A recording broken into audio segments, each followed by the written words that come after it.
Greg, but to the Queen's funeral yesterday, I thought it was astonishing to see Britain put on again such a magnificent ceremony, so faultless too, and beautiful and majestic, like the scenes of the Queen's coffin on a catafalque being pulled by Navy sailors, so redolent of tradition, and like the wonderful service there.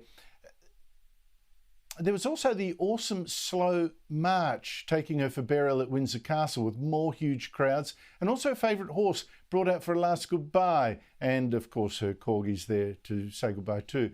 But however awesome these ceremonials were, or other touching details like a Lord Chamberlain snapping his wand of office and laying it on her coffin, what struck me most, Greg, was the genuine love and the gratitude of the crowds. This time throwing flowers on her hearse, for instance, sometimes applauding, sometimes giving 3 cheers, God save the Queen. I think culturally this has got to have a huge effect, not just on Britain, but perhaps throughout the Commonwealth. Yes, Andrew, I agree with you. It was a wonderful, wonderful ceremony, and fabulous to see a country celebrating its traditions as the Brits have been doing just now, whereas, you know, most of the Western ideological madness says we're not allowed to have our traditions. You know, alone amongst all the people in the world, Western traditions are never to be honoured.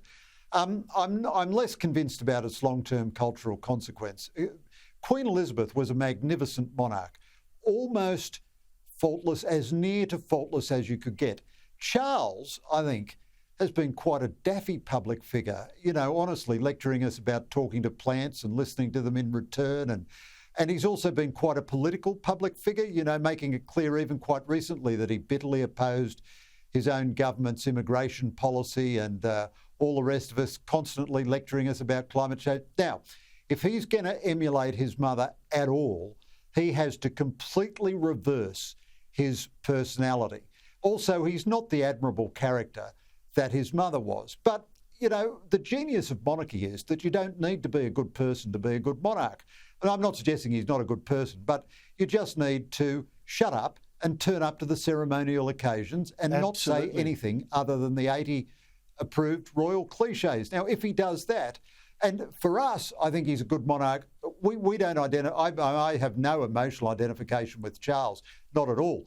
But I want the monarchy there because it is the guarantee of our Constitution, and it's the Constitution which protects us from the depredations of crazy elites from time to time more than anything else.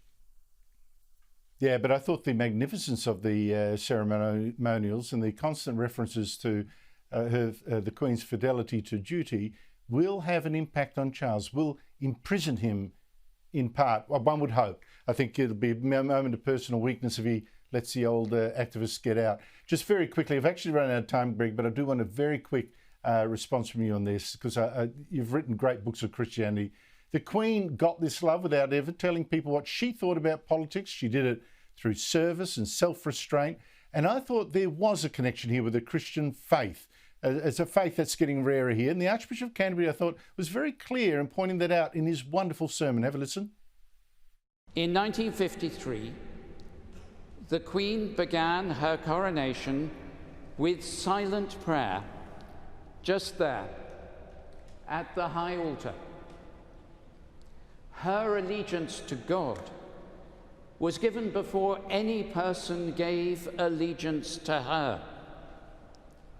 Her service to so many people in this nation, the Commonwealth and the world, had its foundation in her following Christ. People of loving service are rare in any walk of life. Leaders of loving service are still rarer.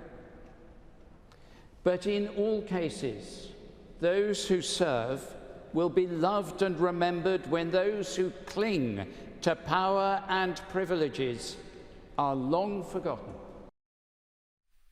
Your response, Greg Sheridan? Well, Andrew, you're right. The Queen truly was a believing Christian. She said so many times very clearly, and she was not a liar. I don't know that Charles has ever asserted that he's a believing Christian. That's no criticism of him. You don't have to be a believing Christian to be the king.